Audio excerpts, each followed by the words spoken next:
In Texas, an unsuspecting federal agent is abducted at gunpoint. The men responsible escape unseen into the vast South Texas terrain. Valuable minutes pass before the lawman's disappearance is discovered. With the life of one of their own in jeopardy, his colleagues are determined. They will find the suspects, bring them in, and make them pay.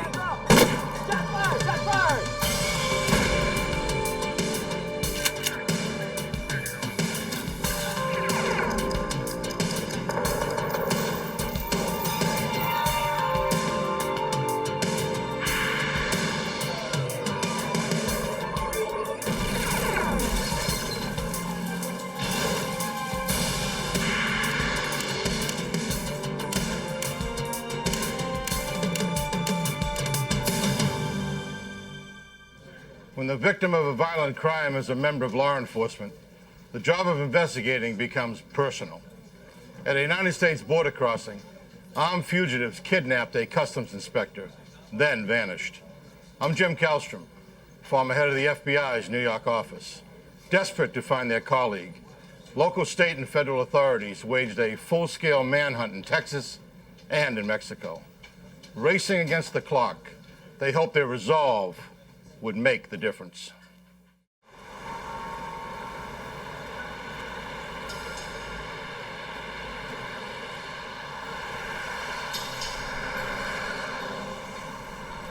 Authorities at the U.S. port of entry at Del Rio, Texas, see hundreds of legal crossings between the United States and Mexico every day. But they also see an average of $250 million in confiscated drugs, all manner of criminal activities, and thousands of illegal immigrants every year.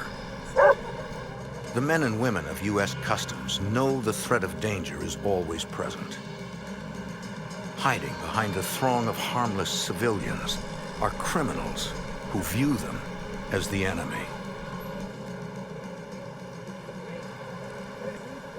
On the afternoon of January 27th, 1984, a vehicle with Texas plates pulled up to the port's primary checkpoint.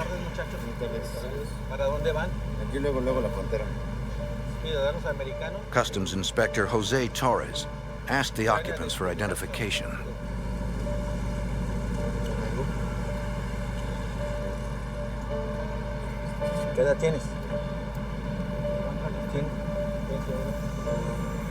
The three passengers provided green cards showing they were legal resident aliens allowed to work in the U.S. The driver explained he was an American citizen, but produced only a baptismal certificate as proof. Inspector Torres could not accept it.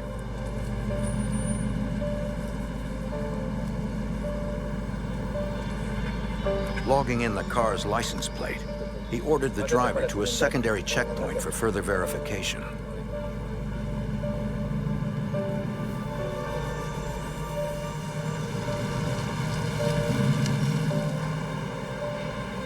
The vehicle was met by Customs Inspector Richard Latham.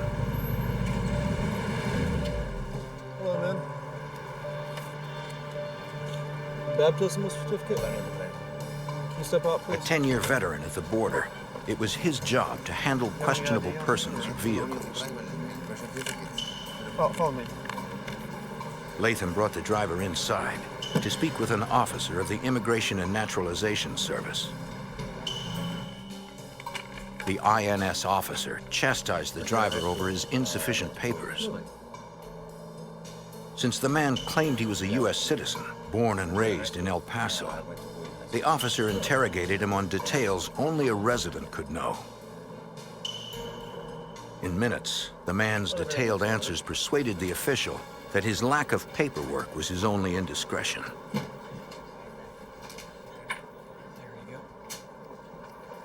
The driver was cleared, but Latham still had to inspect the vehicle. Stand over there. You need to look inside your car. Following routine procedure, he checked for illegal drugs or undeclared contraband. Since there was nothing suspicious about the men or their behavior, Inspector Latham was alone during the search. To everyone working at the port that day, it seemed like every other day. Then, at about 4:45 in the afternoon, a detective with the Del Rio, Texas police arrived. He informed border officials that a jewelry store had been robbed 15 minutes earlier in the Mexican border town of Ciudad Acuna, 2 miles away. His information was unfortunately sketchy, but he said Mexican police were searching for 4 Hispanic males, at least one of whom could speak English. Police and border officials went immediately to alert each of the inspectors on duty. Since the robbers might try to enter the United States, inspections at the primary checkpoints were doubled. Good afternoon. How you doing? Where you heading? Customs officials wanted to be certain that no one connected to the robbery would enter the country. Yes, sir. Got anything to declare? Okay. Go on. But at around 5 o'clock, Inspector Torres received disturbing news. Sir, I can't find label. Customs Inspector Richard Latham was missing. Yes, sir, I checked already once. Del Rio Detective John Martin was at the port that But I'll day. check it again. For him to just suddenly disappear, we knew something was wrong. Although the time of the disappearance marked a shift change, Latham had not followed the required protocol for leaving his post. He had not left in his own vehicle. He had not checked out and told anyone else that he was leaving. And the standard procedure for those inspectors, even if they were rotating off for a coffee break or to go to the restroom, would have been to have notified other inspectors at the port. None of this had occurred. Their only conclusion was Inspector Latham had been kidnapped. Our first investigative response was to determine when Inspector Latham had last been seen and what he had been doing. Customs Inspector Torres reported seeing Latham searching an older model vehicle at the secondary checkpoint. He described the car as a gray, late 1970s Pontiac Grand Prix with 3 or 4 Hispanic males standing alongside, who matched the jewelry thieves wanted by Mexican police.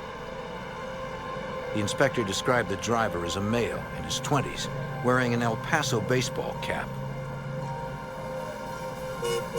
Torres realized that as he turned to check the next vehicle, Inspector Latham must have discovered something. And the kidnappers struck, then escaped the port unseen. U.S. Customs Service Special Agent Dennis Harlan helped lead the search for Latham. It was a race against time. It's been my experience that if an officer is taken at gunpoint, he is eventually killed. Everyone knew the window of opportunity to rescue the kidnapped officer was short. They sprang into action. A customs officer retrieved the computer list of all license plates that passed through the Del Rio port into the U.S. between 4:15 and 5 p.m., about the time Latham disappeared. The list was less than 100 vehicles, but it did not contain the owners' names and addresses. For that information, they had to access the Department of Motor Vehicles database. Hindered by 1980s computer technology, it would take valuable time to accomplish.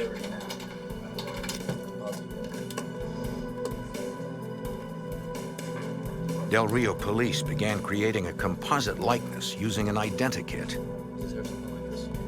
Based on Inspector Torres and other witnesses' recollections, pre-drawn facial features merged piece by piece into an image of the driver. When the composite image was complete, investigators sent it to every local, state, and federal police agency in the area. Police units fanned out in search of a gray Grand Prix. Investigators now had a possible likeness of the driver, but nothing specific on the passengers. Customs Service helicopters supported the ground units in the search. But with few leads, they knew finding the men in the Texas backcountry would be difficult. 1.5 hours had lapsed since Latham disappeared. A car traveling at an inconspicuous 55 miles per hour could be anywhere within 20,000 square miles. The search area was enormous. And with each minute, it got even larger. In record time, the DMV database returned the list of license plate numbers with the owners' names and addresses. There were 8 Pontiac Grand Prix on the list. Police officers went to the 6 addresses in Del Rio to investigate the vehicles. But 2 were registered to owners in El Paso, where the driver of the suspect vehicle said he lived, and that was 10 hours away. A customs agent contacted the nearest FBI field office to seek their help and informed Special Agent Don Weatherman about the kidnapping. It was very discouraging to realize that we had a missing customs inspector, no trace of where he might be, what happened to him, and so very little information other than the fact that he was last seen doing his job, and no one knew or seen anything of him since that time. The customs agent asked Weatherman to direct the field agent in El Paso to track down the 2 registered Grand Prix.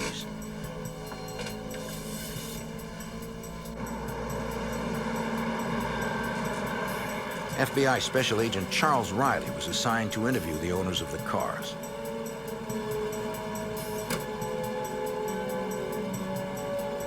But at both residences, the vehicles were missing, and no one was home. Agent Riley theorized that the registration information he received may have been outdated. He returned to the El Paso FBI office determined to find the cars and their owners. That evening, I had the clerk in the office conduct further license checks on the 2 vehicle license plates, trying to come up with the actual owners of the vehicles at the current time. It would take hours to cross-reference the data. Much of it would be done by hand.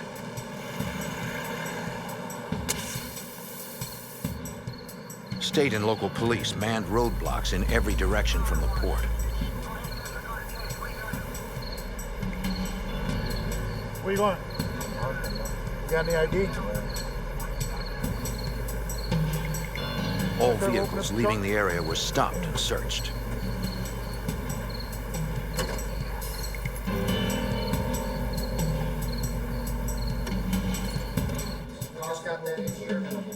When the San Antonio FBI agents arrived in Del Rio, they were briefed on the latest developments of the search.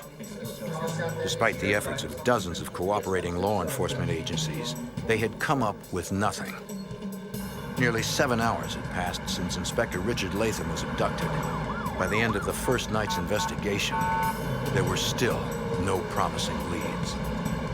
You always hope that they'll turn them loose, but history doesn't prove that out. So basically, we knew we were looking for a body after probably late that evening, you know. The full-scale search was still ongoing the next morning. Fixed-wing aircraft, which could travel faster and farther than helicopters, widened the search perimeter to cover the vast Texas brush. Texas state troopers continued their roadblocks in the area surrounding Del Rio. Oh, how you doing today, man? Where you headed? Although by that time, they knew the suspects were likely gone. In El Paso, Special Agent Riley eliminated as suspects an elderly couple who owned a gray Pontiac Grand Prix. But the other owner sold his vehicle to a man by the name of Ricardo Cortez.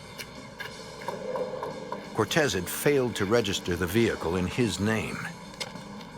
A background check showed Ricardo Cortez had a criminal record for drug possession. Riley located his most current address. I went to that address, spoke with Cortez's mother, and determined that he had been out of town for 3 or 4 days. She was not sure when he was going to be back. She stated that Cortez still owned the car in question and had the car with him. I went to the El Paso Police Department and obtained a photograph of Cortez and wired a copy to the port of entry in Del Rio, Texas.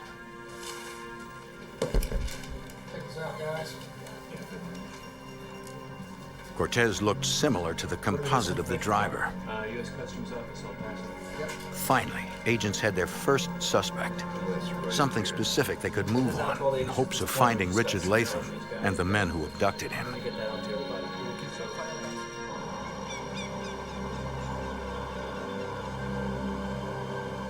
But as their hopes rose, 50 miles away, a man collecting firewood near Eagle Pass, Texas, made a grisly discovery. The body of a man wearing a U.S. Customs uniform.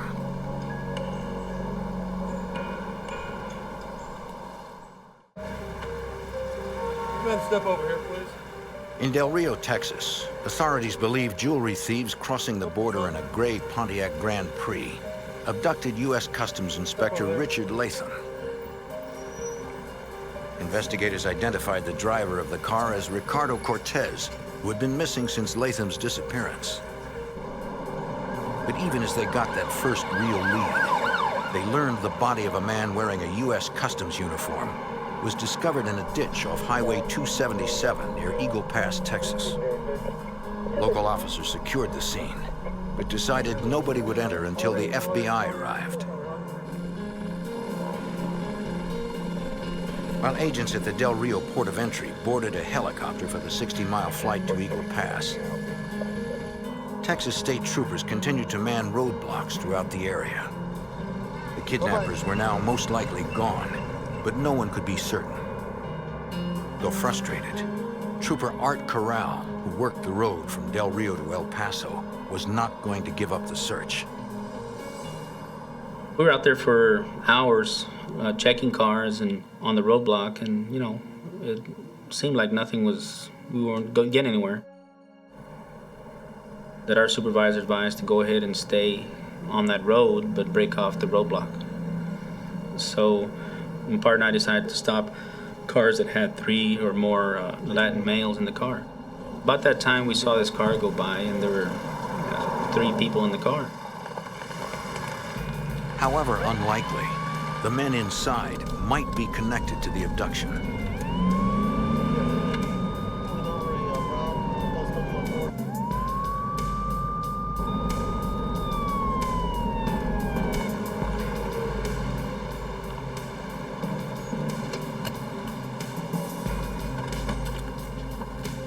The driver got out and approached the troopers. How you doing, sir? How you been? Corral explained why he had pulled him over. 4 male Hispanic subjects are involved in kidnapping. The driver gave his ID. He was a taxi driver from Eagle Pass, hired by the men in his car to take them to Presidio, Texas. He admitted he was glad to be pulled over. His passengers were agitated and made him nervous. They want me to take them from Ensenada to Eagle Pass. The trooper decided to run a check on them.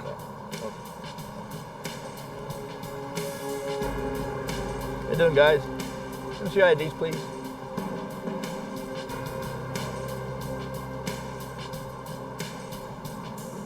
He got the green cards of the 2 passengers, Rafael Calderon and Jesus Ramirez. Neither of them fit the description of the suspect driver of the Grand Prix, and there were only 2 of them. Determined to be thorough, Trooper Corral and his partner would run a check on the names just in case. Inside the car, Corral's partner tried to radio dispatch. Any other station out there can hear me? You can copy me? Please answer. But there was no signal. He tried again. Still nothing. It's common around that area to lose contact. You had a lot of valleys and peaks, and sometimes you would lose contact with the radio station. You would have to move location in order to make contact with one of our stations. He took down the passenger's information to call in from a different position. How much to pay you? Couldn't get through, I just brought a radio. Tell you what, sir. Here's your ID card. Follow me back to the vehicle, okay? They believed they could afford the risk of letting the car go. Out here, there's only one road. You may not have another road for 100 miles. So when you let a car go, you know, for whatever reason, and something comes up, you probably have a good chance of finding them again. The troopers took the chance and doubled back to catch a radio signal.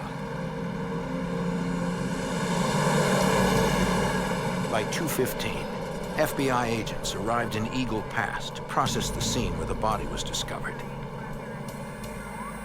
Everyone working the case had hoped they would find their fellow lawman alive. But the evidence was clear. It was Richard Latham. The inspector had been bound by his own handcuffs and shot twice in the back. The kidnappers were now cop killers. U.S. Customs Agent Dennis Harlan was distraught over the loss of his friend. Yeah, we lost one of ours. One brother officer has been taken and murdered. And those of us that have been in the field, we take that personally. And I was sorry that Richard was dead, but in a criminal investigation of this nature, finding of the body is very, very important. The body becomes evidence. So I felt a sense of relief that we had found the body. Sense of sadness that a friend of mine was gone. Examiners would determine he had been shot with a .38 caliber handgun, the same as his service weapon, which was missing. For Del Rio detective John Martin, the execution-style murder shed a chilling light on the type of criminal they were after. Someone that has the temerity to kidnap a law enforcement officer and to subsequently murder that officer, knowing the response that you're going to receive. That is the most dangerous type of individual. That means they don't take anyone's life in any regard whatsoever, and they would kill the average person on the street in a moment.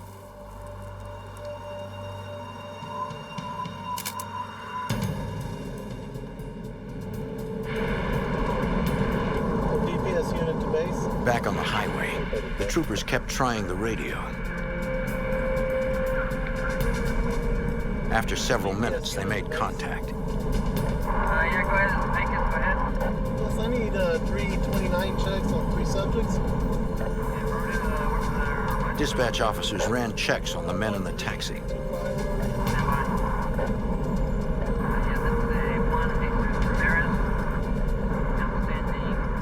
They came back with a return and said there was a possible hit on one of the passengers, which was Ramirez in the back seat. There was an outstanding DUI warrant for a Jesus Ramirez. It might not be the same Ramirez, but the troopers needed to verify his identity. So we decided to go ahead and try to catch up to the car. We are attempting to locate. We're traveling westbound on 90 at this time, so we can locate that.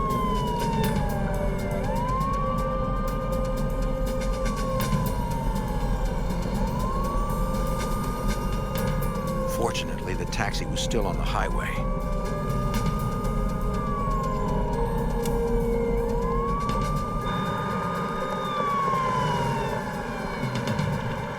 The driver pulled over for a second time.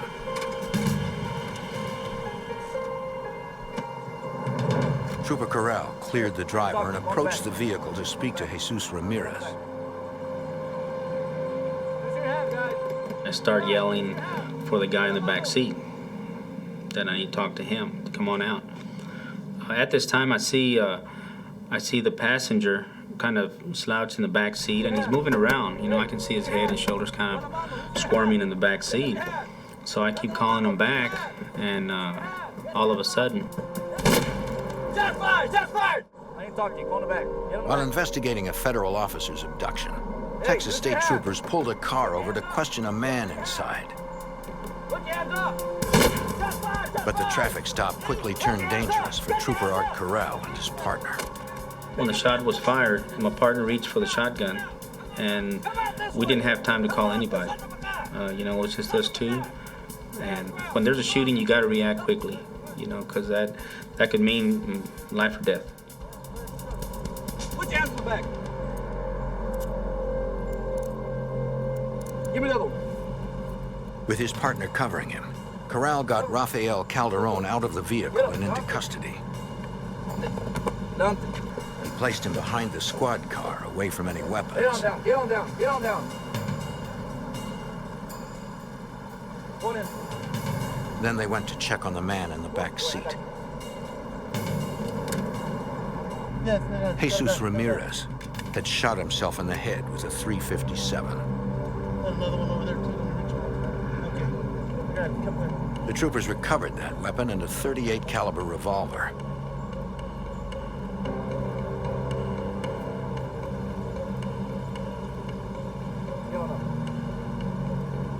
Now they needed to know why the traffic stop turned deadly. One trooper retrieved Ramirez's identification and a piece of paper from his jacket, while the other removed Rafael Calderon's belongings. Your guns on you? No. That's all you got?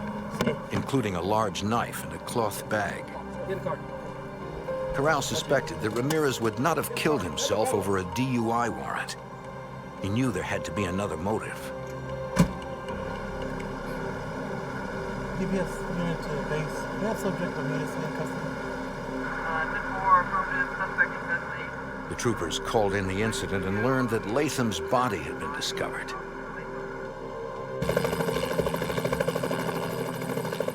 Customs agent and the FBI believed the highway shooting was connected to the Latham case and flew to the scene.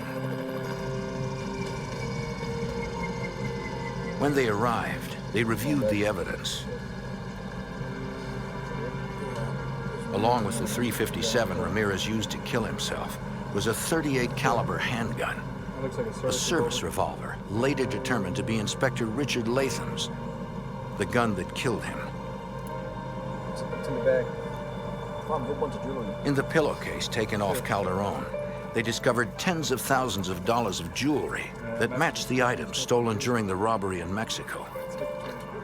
They also found a handwritten bill of sale for a 1975 Pontiac Grand Prix taken from the dead man's jacket. It's transported. The seller's name was Ricardo Cortez, the first suspect identified hours earlier. Now, with Rafael Calderon in custody, it was time to get some answers. On the way back to Del Rio, FBI Special Agent Moses Alanez interrogated Calderon. I was in the back seat, a Ranger's vehicle. On the way, Mr. Calderon began relating to me what had transpired the previous 2 days from the point that they left El Paso, himself and 3 other friends, into Mexico. Calderon claimed that Jesus Ramirez planned the robbery.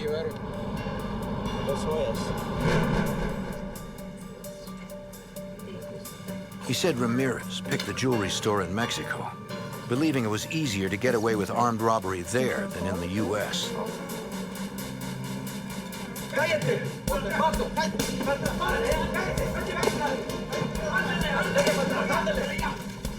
While Calderon, Ramirez, and a third man he knew only as Carlos robbed the place, their driver, Ricardo Cortez, waited in the getaway car.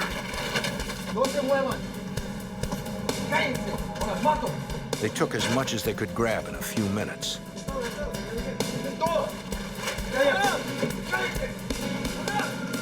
Then left.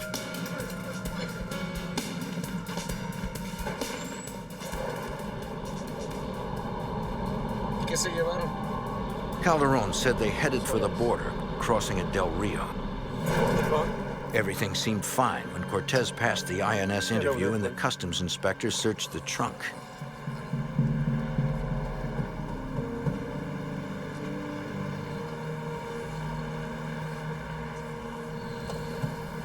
I'm gonna look in your car. They began to get nervous when he checked the back seat. He found the bag of stolen jewelry, so Ramirez pulled a gun.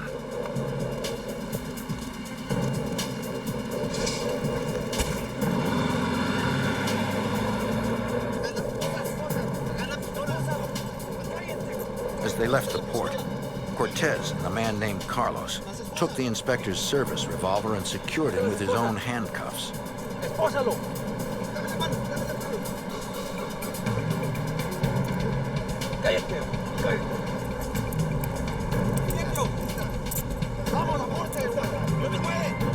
According to Calderon, Jesus Ramirez was in charge the entire time. He decided the inspector had seen too much. They had to get rid of him. Calderon said he and Ramirez forced Latham into the ditch. He claimed it was Ramirez who shot the inspector twice in the back with his own service revolver.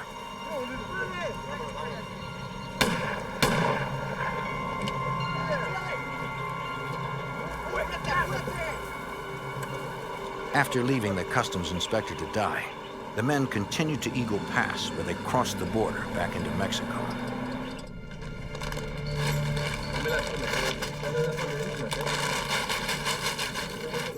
At a motel there, they went through the jewelry, putting the most valuable pieces into pillowcases. The plan was then to separate. Calderon and Ramirez would take the jewelry back into the United States. Ricardo Cortez and Carlos were supposed to keep the car in Mexico for a few days. They would all meet later in El Paso.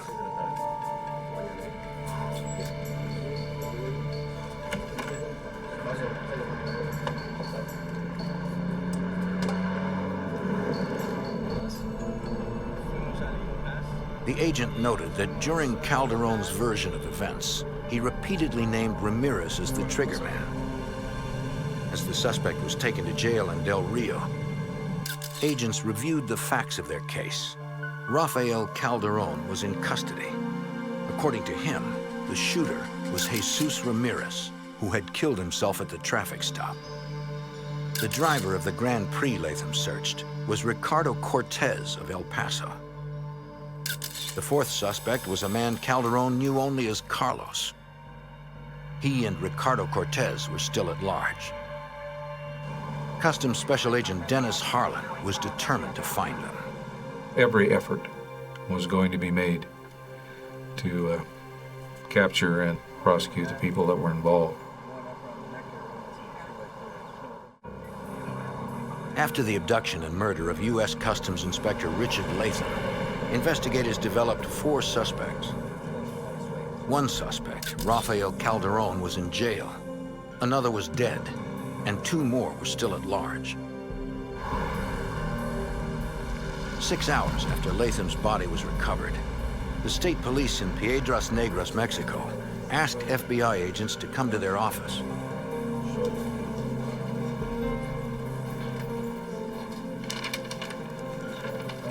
Some of the customs inspector's personal effects had been discovered in a parking lot across the border from Eagle Pass, where his body was found. Included were Latham's wallet, a police-issued canister of mace, and several documents of interest to FBI Special Agent Don Weatherman. We also located 2 California Highway Patrol traffic citations. One listed to Rafael Calderon, the subject in custody, and the other listed to Carlos Pena. Less than 24 hours after the abduction, investigators had an ID on the 4th suspect. Carlos Pena was a Mexican native legally residing in the U.S. Investigators received his photo from the Immigration and Naturalization Service. Now they had to find Pena and his associate, Ricardo Cortez. It seemed that wouldn't take long.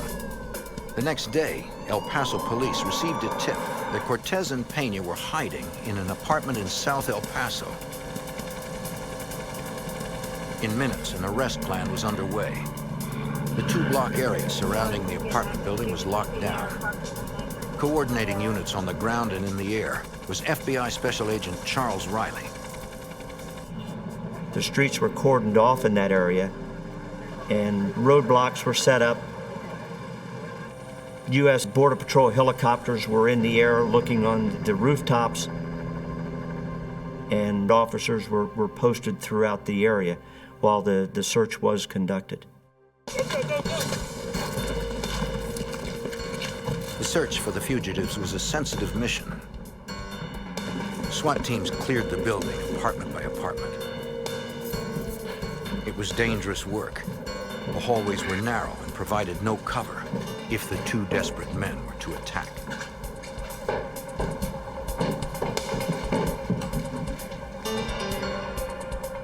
Despite the thorough search, they came up empty. U.S. Customs Agent Dennis Harlan was undaunted. You can throw tons of manpower at a case like this, but you need some luck.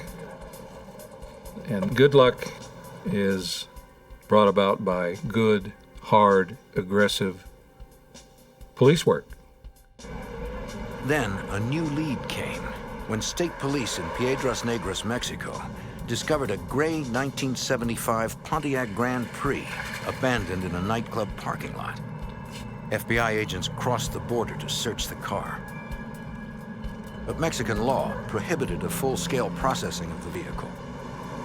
We could not remove the vehicle and bring it back to the United States. We couldn't remove anything except prints from the vehicle. The FBI agents photographed the car to document the items they could not collect and dusted for any latent prints. It was a surprisingly low-tech process, Scotch tape and index cards. But it paid off when the fingerprints were sent to the FBI lab in Washington. We determined that all 4 suspects that were identified had matching prints lifted from the vehicle. In El Paso, Texas, U.S. Customs agents continued their search for Ricardo Cortez and Carlos Pena. They learned Pena and the now dead suspect Jesus Ramirez had lived in the same apartment complex.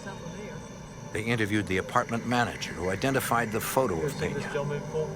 He does look familiar.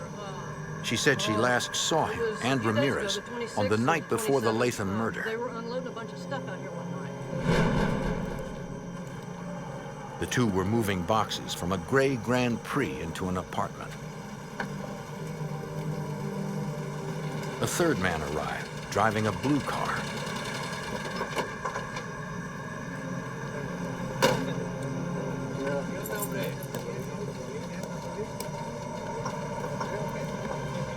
From the agent's other photos, she identified him as Ricardo Cortez. She said the 3 men drove away that night in the Grand Prix, leaving the blue car in the lot. The manager got a call from Ricardo Cortez the next day, asking her not to tow the car. Either he or his mechanic would pick it up soon. That blue car was their best chance of getting to Cortez. Through the night and into the morning, agents maintained surveillance. Around noon, a man came and drove the car away. It was not Cortez or Pena.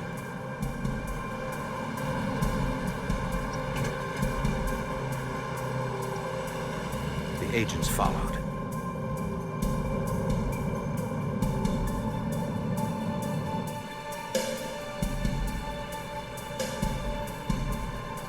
The man drove to a quiet part of town.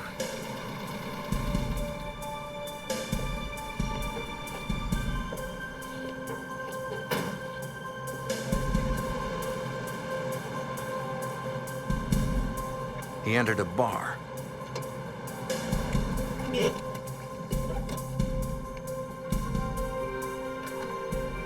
A few minutes later, he came back out alone and was stopped by the agents. Ask you a few questions? Sure. The man admitted the car belonged to Ricardo Cortez. He said Cortez asked him to pick it up and meet him at the bar. But Cortez never showed, so he left the keys with the bartender. He said he didn't know where Cortez was staying. The agents verified his story with the bartender.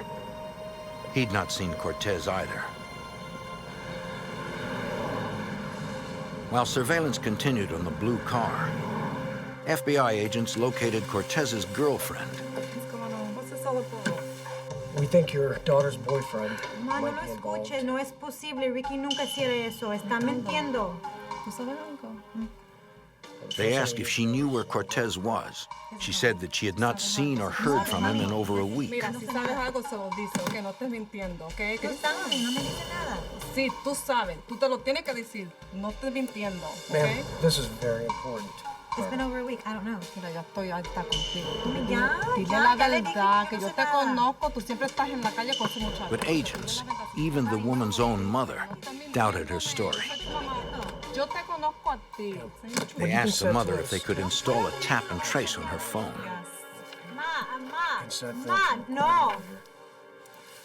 Estás ridículo. With her consent, investigators could locate the source of all incoming calls. We needed to apprehend the other two suspects involved in the kidnapping of Richard Latham and his subsequent murder. So that's where the focus went from there. I mean, where in the hell are these guys, you know? All investigators could do was wait for Ricardo Cortez to call. The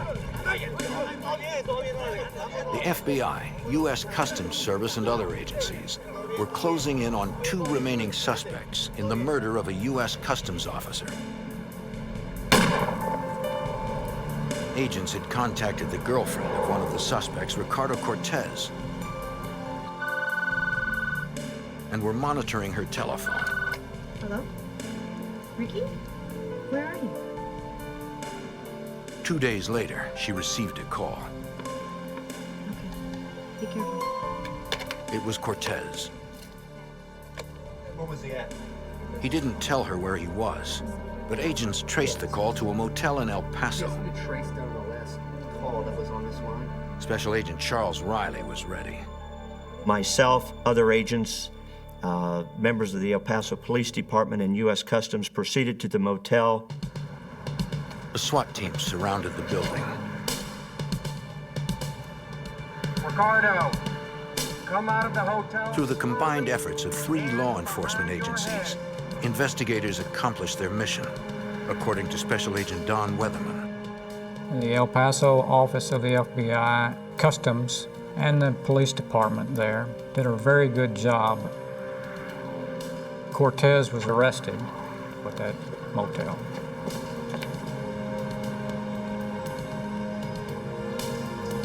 Eight days after Richard Latham's murder, Texas authorities had Ricardo Cortez in custody. A search of the room revealed no sign of suspect Carlos Pena.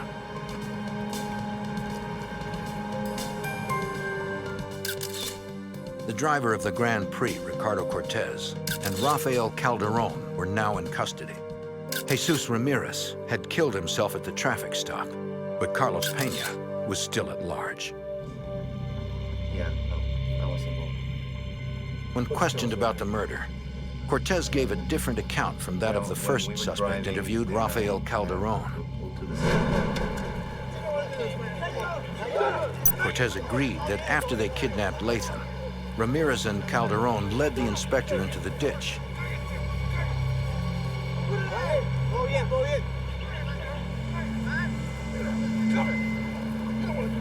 But Cortez said the fatal shots were fired not by Ramirez, but by Rafael Calderon. After the traffic stop by the Texas State Troopers and Ramirez committed suicide, Calderon saw an opportunity to blame his dead associate. When Cortez stated that it was in fact Calderon who had shot Inspector Latham, this was somewhat of a surprise.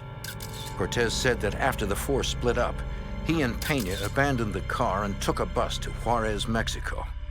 Cortez advised that Pena was still in Juarez and had not come over to El Paso. The FBI realized that they could not arrest him on their own.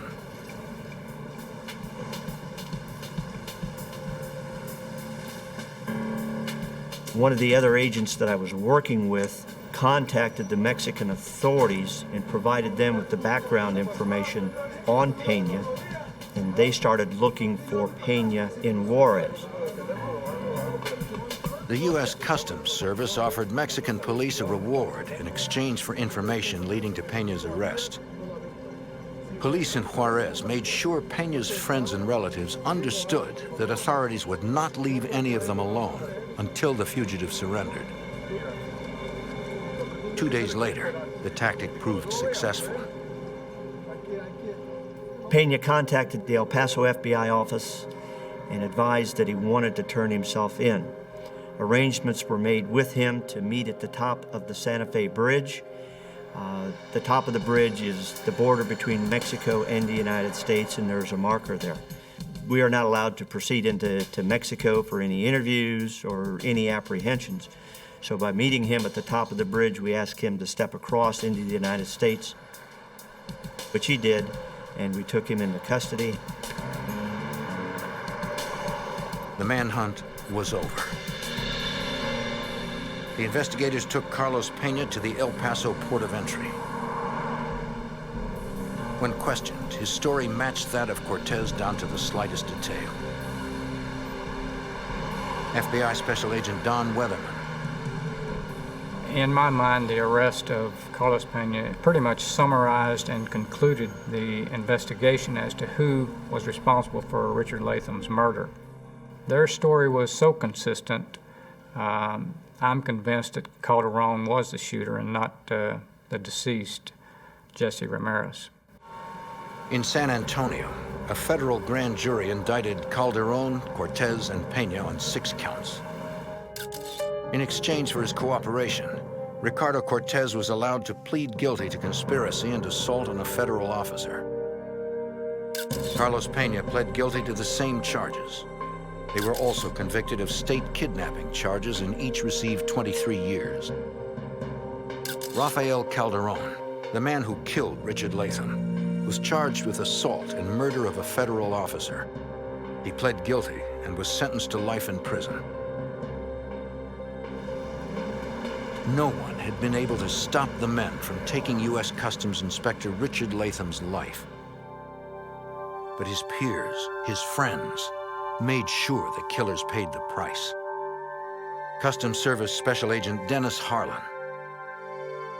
When anybody is murdered, it's serious business. But when an officer serves the country and protects the people, when he or she is murdered, there's something that happens within law enforcement that's very, very positive.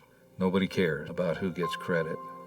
Everybody is interested in capturing those who were involved and seeing that justice is done. Memorial services for Richard Latham were held at the Del Rio port of entry on January 31st, 1984, at 2 p.m.